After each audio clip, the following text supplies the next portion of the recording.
بالنسبة لموضوع سوزي الأردنية ديت اللي هي بتقول الشارع اللي وراه، هي غلطت وديت حاجة مفيش فيها نقاش والكل عارفها.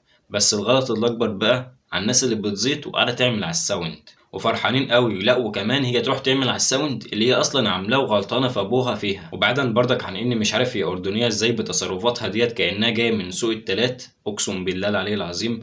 فاتحة اللايف ده، عاملة اللايف ده كأنه عيل صغير. أعراض بيتها كله على مدار ال24 ساعة على اللايف.